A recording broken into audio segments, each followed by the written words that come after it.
Welcome to another InWheelTime podcast.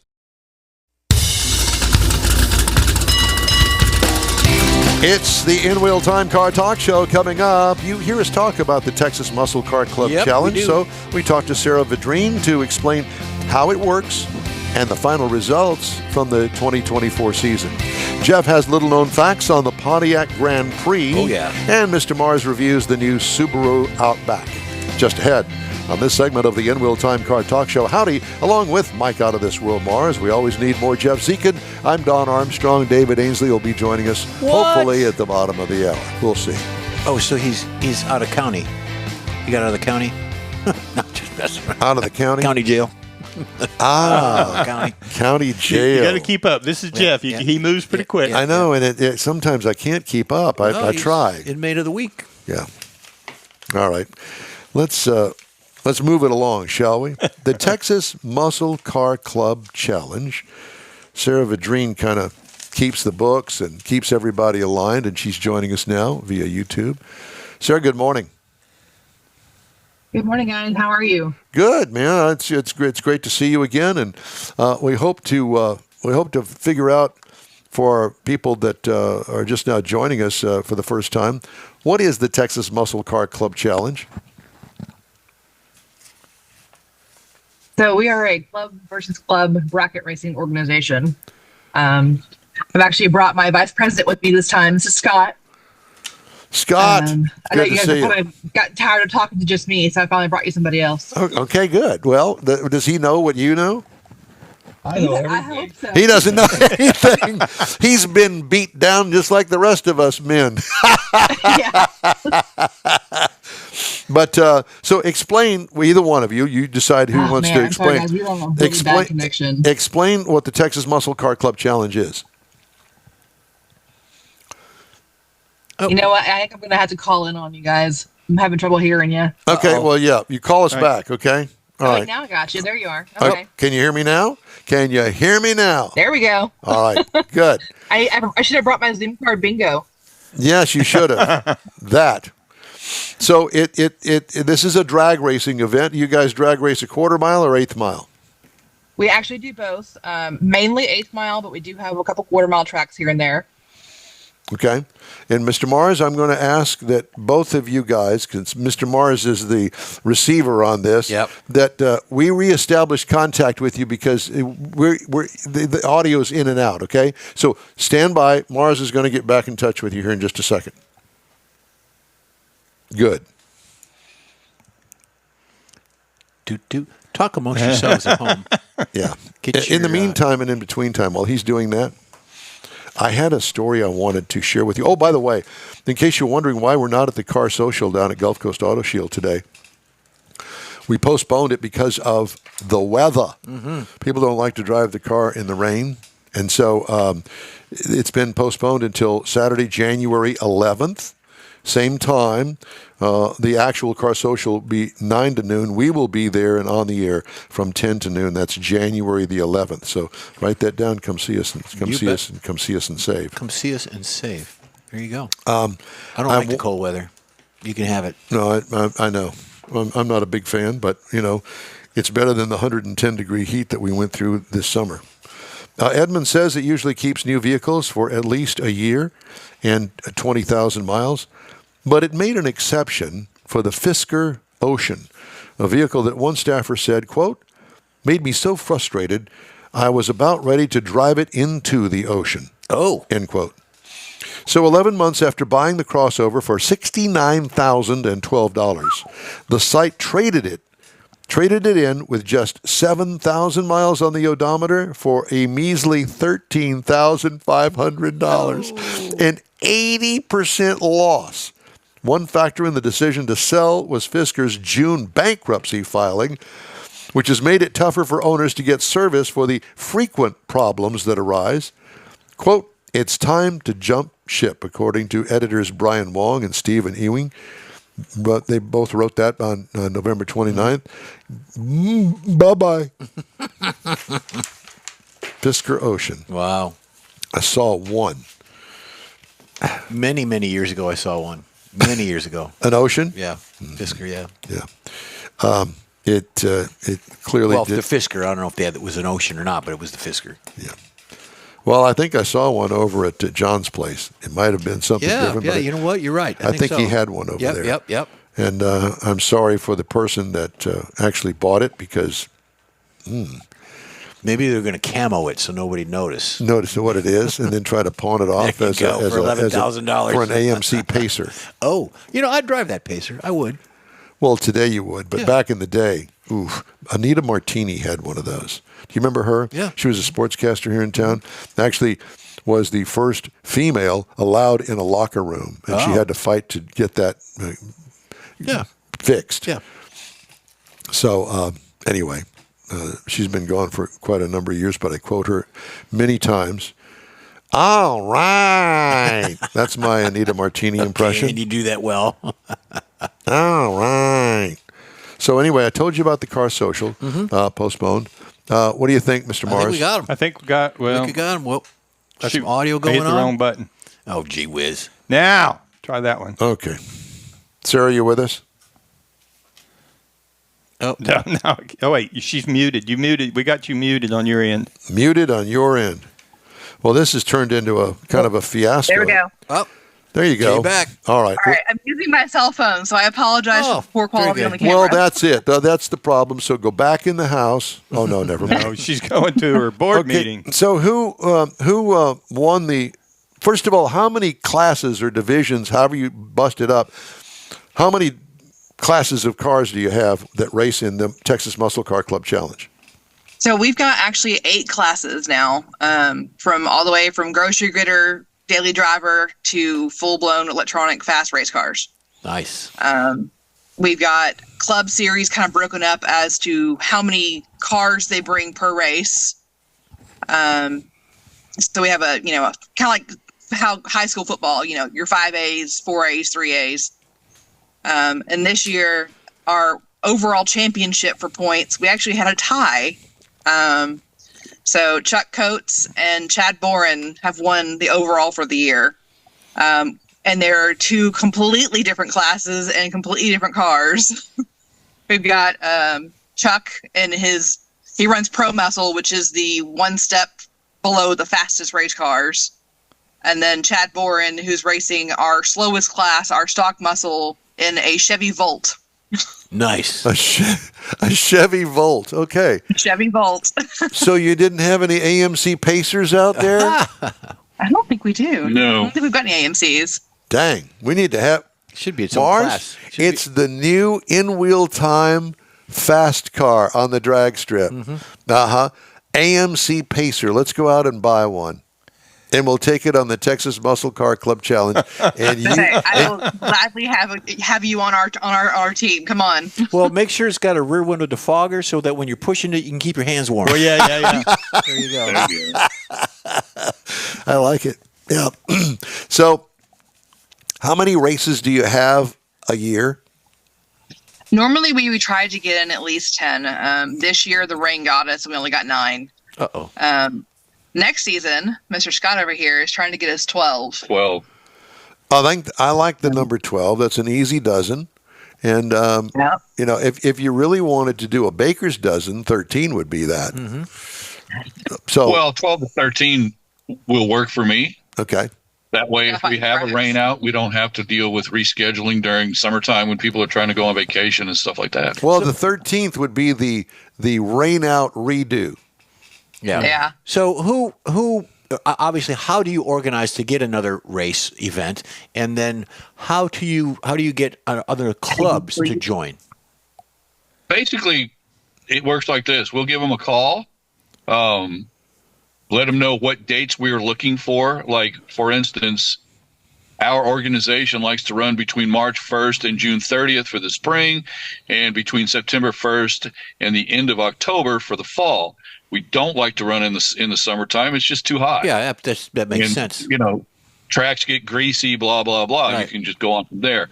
So we'll give them those dates in between those times and see what we can come up with. We typically like to run on Sundays, but we will run on Saturday evenings if it's a long drive. For instance, let's say we're going out to San Angelo. For me, that's a 4-hour drive, so it's better for most people to schedule those kinds of races on a Saturday evening, race until midnight or so, and then we can go home the next day and get home in a reasonable hour for those people that have to go to work. So how do you get other clubs to join? Are these drag racing clubs? Yes. That is so weird to me because, this is the first time, and I know, make fun of me if you will, first time that I've ever heard of drag racing clubs. Yeah.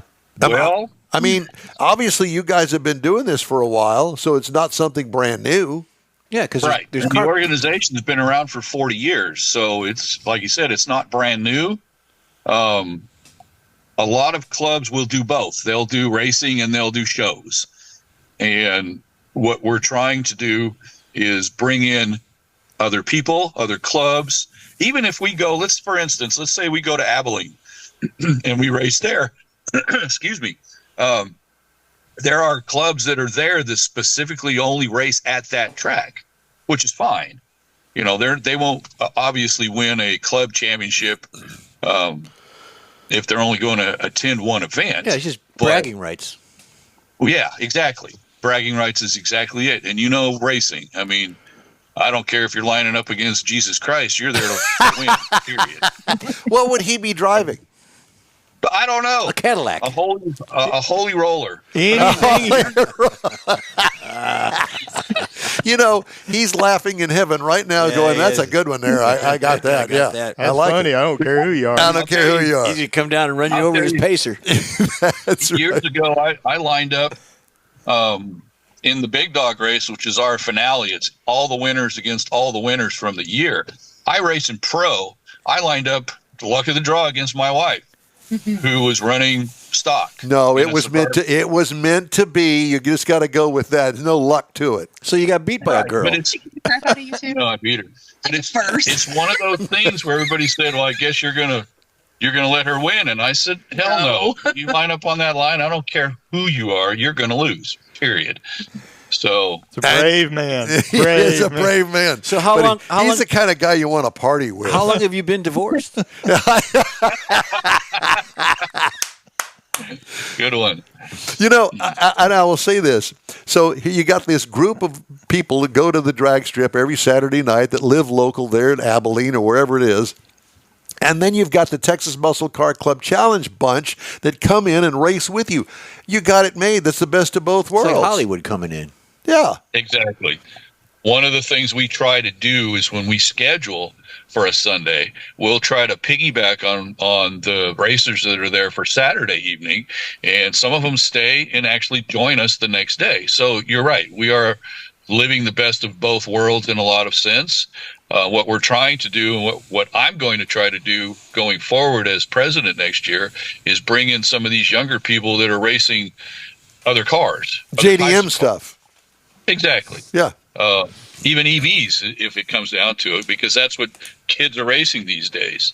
Racing's racing. It's maybe not something I would do. Right. But they're doing it. More power to them. Have fun. Come join us. Yeah. Do you guys come to Houston? We can. We can.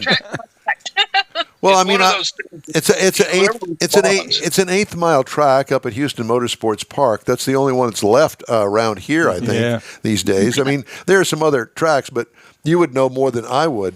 But I know that they have a large contingency of JDM vehicles. And matter of fact, a guy that I just recently befriended, he is into the whole JDM thing. And let me tell you something, 1,500 horsepower out of a four-banger is nothing to laugh about. Right. And they are very serious about what they do. He's young. He's in his 20s. And that's, matter of fact, one of the guys that he works for, that's what they do. They hop up four-cylinder engines, JDM stuff, and they put them out there. And, man, I'm telling you, I've seen the race on video. I'm going, wow, that's some serious stuff. Yeah, I agree. I mean, I remember back in the day, when a friend and I were talking about it a couple of weeks ago, we were happy to get 250 horsepower out of our 289. Yes. Now I'm driving a 2024 Jeep Wagoneer with a 3-liter 6-cylinder twin turbo that's putting out 550 horsepower out of the box. Yeah. From the factory. You didn't have to do anything. Right. I didn't have to do anything. Yet on my race car, I'm spending tens of thousands of dollars to put out 700 horsepower. I mean, it's just crazy. Well, it sounds like a ton of fun. You know, it's funny you should mention the club thing, and you said, yeah, well, we've got clubs that do this, but it's part of the overall club experience. And back in the day, now this is way back when, I was a member of the San Jacinto Corvette Club. Well, within the club, they had the drag racers and they had the show car people. Okay? We were the show car people, and the other club members, some of them, were into the drag racing. And let me tell you something. They talk about spending some major change. Whoo-wee, they did. All suspension changes and all of this stuff to go drag racing. And we went our own separate way with the show car thing. But come to think of it now that you've mentioned it, I would imagine that there are a lot of clubs like that. There are. The club that we have, Sarah and I are part of, RRMC. Back in the day when we first started, we were half show and half race. I left that club when it was both to form another club, the club we have now. But back, like I said, back in the day, and this is 12, 15 years ago, it was both. The club I have now, RRMC, is strictly race. That's all we do. And by the way, we won the overall championship in TMCCC for 2024. No thanks to me. Congratulations. But yeah, you're absolutely right. I mean, a lot of clubs do both, and it's a lot of fun doing both. But you know, like I've told my wife, I will race until they put me in the ground. Well, I'll say this, that if you've got the show car side and you got the race side, man, that is trying to herd cats.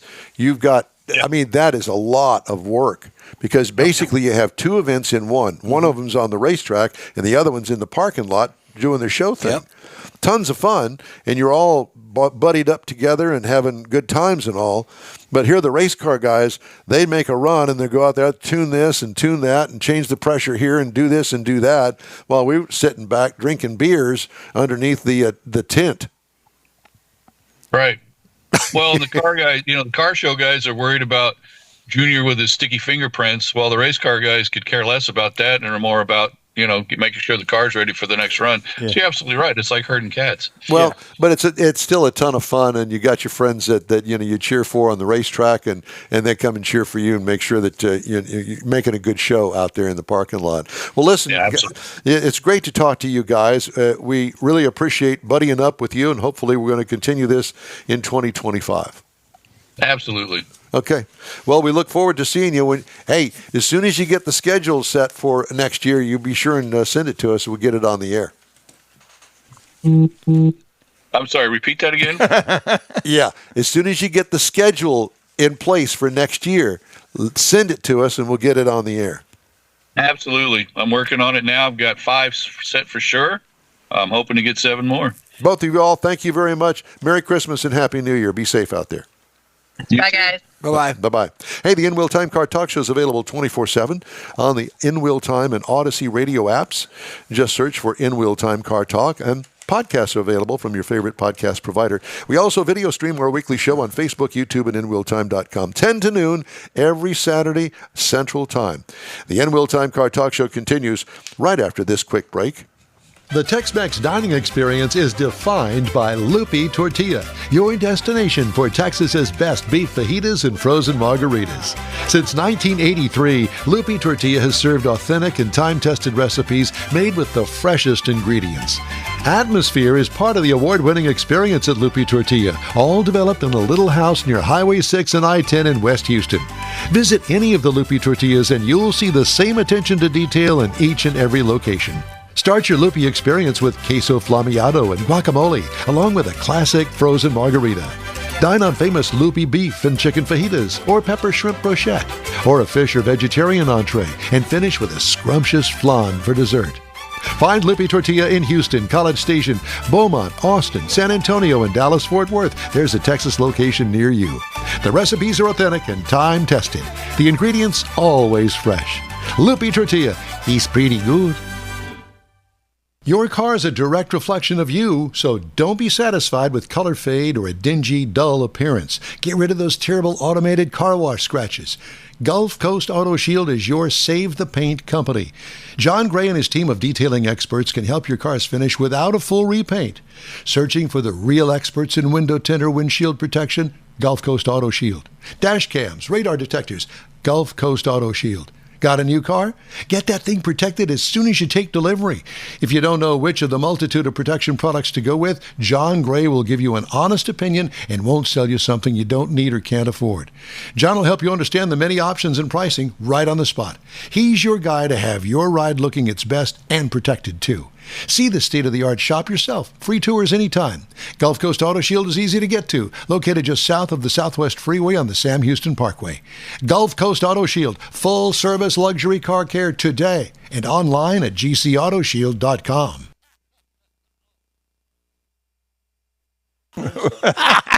I'm sorry. I was. He was telling Mike how much he loved him, and that he wishes him well, and all that good stuff. So this is the show that Mike prepares for me, so I know what's coming up, right? Well, it's got these big spaces in between all this stuff, and it wastes all my paper. And he just explained to me that it's probably one of my settings. Well, of course it's my fault.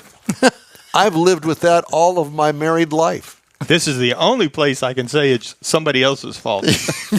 Exactly. So I'm an only child, and my parents here have abandoned me. So it's time now to move on. And Jeff has a feature on facts you may not know about the Pontiac Grand Prix. That's right. 4 facts. The auto industry's longest-running nameplates like CJ7, CJ5 likely come to mind. But the Chevy Suburban has had 12 generations of a run. The Pontiac Grand Prix badge has been around for 47 years. Its introduction in 1962. The Grand Prix's name was borrowed from the French term that's commonly used in the international races on Formula One circuit as the Big Prize. That is a beautiful car that I would love to have. It was originally called the Ventura. In 1962, it was a big year for Pontiac. They sold over 500,000 vehicles, 521,000 vehicles that year. Best second ever to 1955. The 75 millionth Pontiac rolled off the line in the spring, and it was a Bonneville convertible. The Le Mans, which evolved from the GTO in 64, made its first appearance as the Grand Prix. So moving on, there were 8 generations of the Grand Prix. The 1964 model year marked the end of the model's first generation. The original engine choices carried over to the second generation. In 1969, the Grand Prix moved from a mid-sized G-body platform. It shared with Chevy Monte Carlo, Malibu, Buick Regal, of course, Century, and the Oldsmobile Cutlass. In 1997 through 2004, the supercharged 3.8-liter V8 could produce 260 horsepower. Wow. And a 5.3 liter V8 generated 303 horsepower at 323 foot-pounds of torque. So moving on to that. The next fact that you didn't know was the Grand Prix convertible was only made in 1967. I like that car. I do too. I like that one. The Grand Prix was available as a coupe from his birth in 2002. The anomaly was in 67. The only time the convertible version of the Grand Prix was produced, despite its gorgeous sweeping lines and vast open-air cruising deck. The Grand Prix convertible was not common. It was not a hot commodity. People didn't like it, like just Don said. They produced 5,800 of these convertibles. You may think it a rarity based on the original price of $3,800 for that car back then. That's a lot. Today, it's about $36,000. You really can't find any more because nobody wants them, and they're kind of just going away. The last one that actually got some money was the Hearst edition. It was a 455 cubic inch for $100,000. But that was a classic. It was all redone and refurbished and looked pretty. The last one we have a fact that NASCAR had the Pontiac. It was a repeat NASCAR champion. The Grand Prix was popular as a mass market vehicle, but it also had success on the racetrack. NASCAR champions who had driven the Grand Prix stock cars included Dale Earnhardt, Rusty Wallace, Bobby Labonte, Tony Stewart, and Richard Petty. So during that time, the championship years, Earnhardt's Grand Prix ride came in '81, and he is the and he was 29 and defending the series champion when he drove that car back then. So there you go. Just 4 facts about it. and like the Pontiac, I will tell you, I have an idea for General Motors. And that was, the fact that if they're going to do NASCAR without a brand, the Chevy Camaro anymore, pick up the Pontiac. Just put Pontiac on the back of it. They don't make it. Well, they don't make this car that they're going to race, so just put Pontiac. Put Grand Prix on it. Just get another car. We got a few in mind. There's a few Chevrolets out there. I mean, there's some. Yep. Well, they don't make the Malibu anymore. No. What Chevy would that be? They don't make the Camaro. What's wrong with the Corvette? They're going to put a Corvette on NASCAR? Why not? You'd have to restyle it, make it. It's fiberglass. No, it's not. The It's size, plastic. weight, and all that. Plastic, fiberglass, same thing. I think there's some other engineering specs on that. I saw a show called Trans Am. It's been out for a while. They're watching the You reruns. can't say that on the radio. What, Trans Am. Am? Oh, okay. Well, it was about a car that they did some work to. Yeah, that makes sense. And it's been on for years ago. But they remodeled the new Firebirds to look modern, like a Camaro. Have you ever seen those? Yeah. Okay. Well, they had a customer come in with a Oldsmobile Vista Cruiser. So just fix it up. Don't make anything fancy about it. Frame off restoration. They went overboard. The guy wanted to keep his engine complete as a 455. They dropped an LS whatever number in there, built it up, supercharged it, put like $130,000 in it, and the guy says, I don't want it. That's not what I wanted. So they ended up buying the car back from the guy. They lost money. It was on TV. They showed it. Wow. Really? You know what? I'm going to make it look good for my customer, and I'm going to do this and this. They never honored what the guy wanted to do to the car. Yeah. So they ate it. They ate it. They're Wow. trying to Very end, they ate outthink. I know better than my customer. Right. Yeah. Yeah. We're going to do your car review on the other side of the hour, Okay. bottom of the hour. Did I take too long? Did I go long? No. We were late. We got plenty of time coming All up. right. We got time. Oh, you know what? We got time, and I'm hungry. I'm getting hungry. It's Right? on my side. Speaking of which, and I don't know who's going to show up here, but we're having a big Generally, lunch. the police after the show. Yeah, well, there's that. They're waiting outside for us. But, George Skelton has been a friend of mine since grade school. And George has been a friend of the show for a long time now. And for the past few Christmases, he always sends us a really nice beef brisket kind of tenderloin is what it is from Perini Ranch. And it's so nice of him. We always wind up. What? No, he was just. I go was. ahead. Go He's ahead. not paying attention. Yes, I am. We're talking about how good George has been to us. Yeah. And so all I can say is thank you, George. George and his wife, Twyla,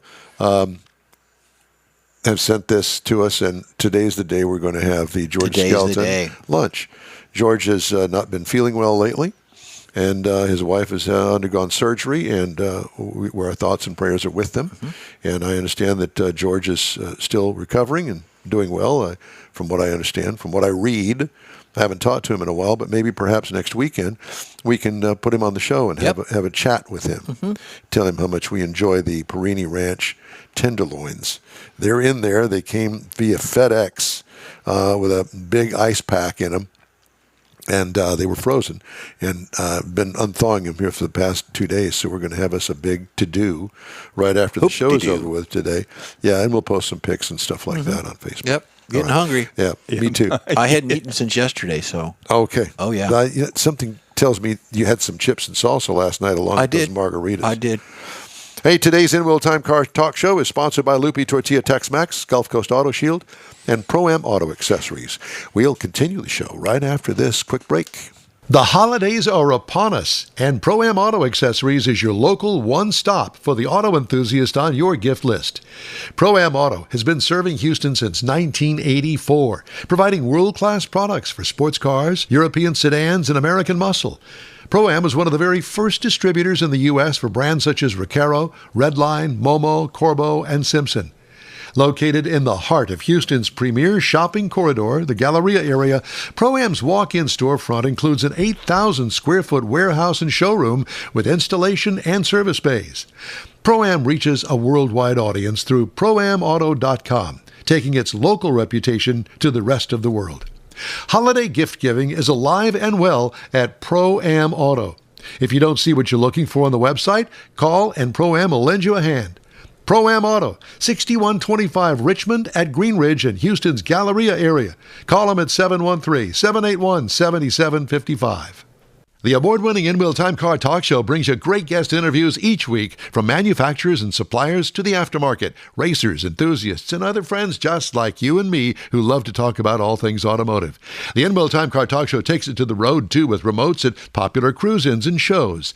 InWheelTime's live video and audio stream can be found on the Odyssey radio app, YouTube, Facebook, and InWheelTime.com every Saturday, 10 to noon Central Time. Or grab a podcast anytime from your favorite podcast provider.